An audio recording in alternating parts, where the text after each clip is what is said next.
Thank you so much. Clap for him. Yeah, thank you so much. And we also have to appreciate the next presenter. And the next presenter is Simon Ledai. So Simon is a third-year philosophy student, and he has a passion and interest in research in matters peace, justice, human rights, women's rights, empowerment, Ubuntu feminism, and human dignity. He's a youth peace ambassador trained under the United Nations mission in Southern Sudan. And as public information, and was been awarded a winner of Tangaza University for outstanding performance on academic excellence for the year 2023-2024. And his paper is entitled Combating Gender Injustices in Digital Spaces in Africa, an Ubuntu Feminist Approach. Welcome, brother.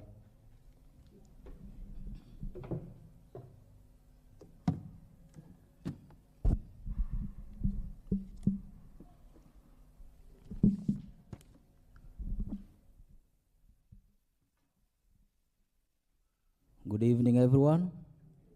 Yes, thank you so much, Dr. Ocheng.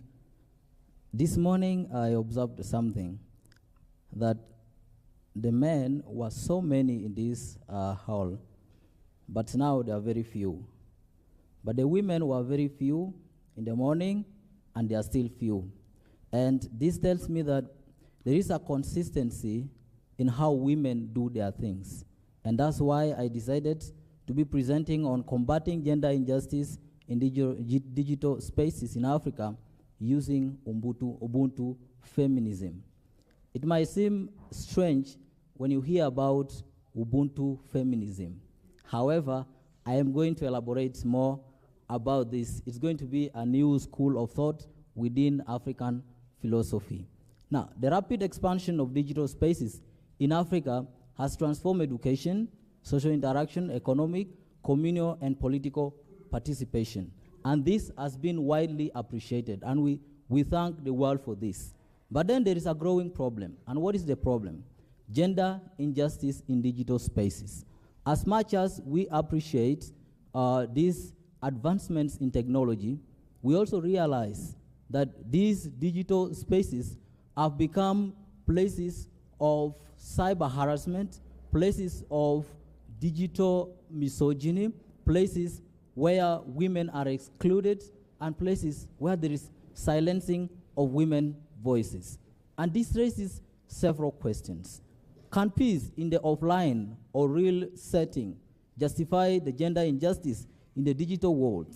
For example, as we are here having this discourse, many of you are on your social media accounts, on your Facebooks, on your Twitter, and many other things. Many people have already left, yet we have a very important discourse here. So the question is, can really peace that we have, the harmony that we have here, can it justify the wars that we can have online?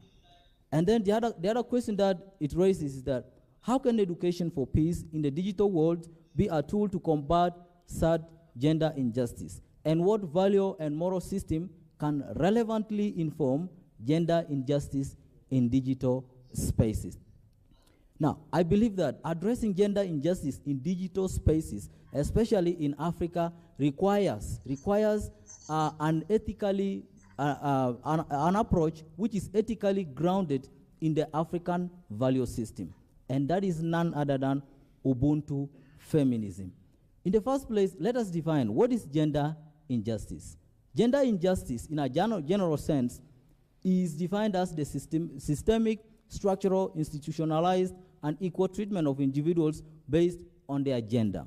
But then when you come to gender injustice in the digital world, we now contextualize gender injustice to mean an equal, discriminatory, harmful treatment of persons in digital platforms on the ground of their gender. And this gender injustice in the digital spaces always affects women and girls.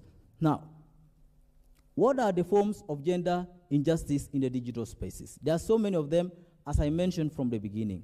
One of which is cyber harassment, web digital misogyny, online exclusion, and silencing of women's voices among many others. Cyber harassment refers to repeated or severe online behaviors intended to intimidate, threaten, humiliate, or harm individuals, disproportionately targeting women and girls. While digital misogyny refers to the expression and circulation of sexist narratives, hatred, stereotypes, and discriminatory narratives against women through digital platforms. On the other hand, online exclusion refers to the systematic barriers that prevent women and girls from accessing, using, and benefiting from digital technologies. As I'm talking now, my mother, Sabina, does not even know what Facebook is. She's there in the village.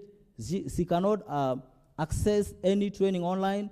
She cannot benefit from anything online in the digital spaces. I'm quite sure some of your parents are also like that. For those whose parents are able to access, congratulations for you. But the biggest question here is, why are women always excluded from online spaces? Today, if you have a wife, will you allow her to be using Facebook?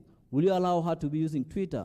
Will you allow her to interact online? Many men deny their women access to digital tools because they believe that they will be corrupted, because they believe these women will be taken over by some wrong things. And don't forget, another form of gender injustice in the digital world is pornography and sadomasochism. Many men and many other people, they like to watch these pornographic images. They like to, simulate pornographic images. And when you check in the social media, in the internet and everywhere, it is always what?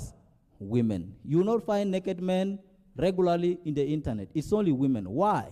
That is digital misogyny, because they want to make sure they taint the image of women. Recently, in Kenya's digital space, you realize there was a lady whose boyfriend leaked a very a sexually inappropriate video to the social media. And there was a lot of war online. And the question is, here we are happy, but in online there is a lot of aggression. Can Ubuntu feminism be able to respond to this? And the answer there is yes. In respect to the silencing of women's voices, there are two very critical examples here. In the recent elections in Tanzania and also in Uganda, you realize, like, the wife of Bobi Wine, there's a photo right now, if you check in the media, the wife of Bobi Wine was tortured by the soldiers or those armed men who entered to his house, and it's circulating online, and that harms the dignity of women. The example of Kimambi, a Tanzanian activist, and the example of Maria, a Tanzanian activist, who are tortured, is one of those examples which tells you gender injustice in the digital space is not an illusion, it is a reality. Okay, it's a reality. So what do we do? Ubuntu feminism now responds to this. And here it answers the question of Dr. Reverend Dr. Mundua, who said that Ubuntu is irreconcilable with digital culture. But I disagree with that, because Ubuntu feminism is now a new school of thought that tries to practicalize Ubuntu philosophy. What is Ubuntu feminism? Ubuntu feminism is a strand of African feminist thought that grounds the struggle for gender justice in the African philosophical concept of Ubuntu, distinct from the Western feminine thought. How is it distinct from the Western feminine thought? Well, Ubuntu feminism emphasizes a shared humanity, emphasizes that the Ubuntu ethics should be translated to be and used to advocate for the rights of women. And that's why you see in South Africa, we have the Kayamanda Women's Center, which acts as a place for uplifting women, such that whatever injustice they go through, they have to be reintegrated into the community using the Ubuntu values. So in that case, Ubuntu philosophy becomes the theory, and Ubuntu feminism becomes the practice, which also bridges and helps to strengthen the point of the keynote speaker here, who was saying that theory without practice is empty, and practice without theory is blind. So in that case, with Ubuntu feminism, Ubuntu philosophy will not be blind. Instead, it will at least be able to have some practical aspect. And then the other part of the presentation, just to sum up, apart from Ubuntu feminism, education for peace can also be able to respond to this. And what is education for peace? We say this is the integration of character-based materials which promotes peace building and coexistence into the curriculum in order to produce ethical, responsible, and morally upright citizens. So in Africa's digital spaces, we have to make sure we translate the Ubuntu ethics, the ethics of Ubuntu feminism, we translate them into the digital space. Whatever policies we have that regulate online interactions, they have to make sure they are not biased. These companies, like Meta, for example, which the other day blocked the account of Kimambi, they have to make sure they have to evaluate these things to make sure there is no bias. Africa should also develop its own systems, its own digital systems, other than relying on Western or other systems, because these digital systems that come from outside, they have their own values. They come with their own cultures. And therefore, if we are able to have that, then this education for peace can be integrated to that. And in that case, it will enable learners across Africa to understand human rights, peace and justice, and human dignity.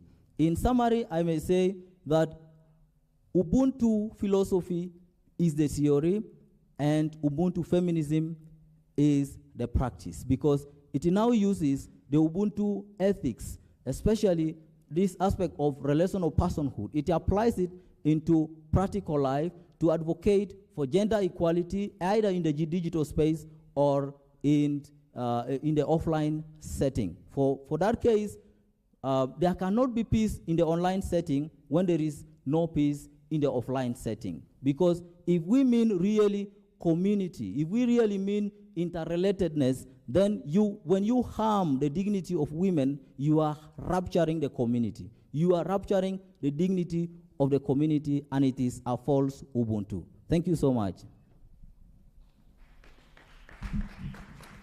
Thank you very, very much for trying your best to finish within that required time. So, ladies and gentlemen, we have an opportunity to ask questions to our presenters. And if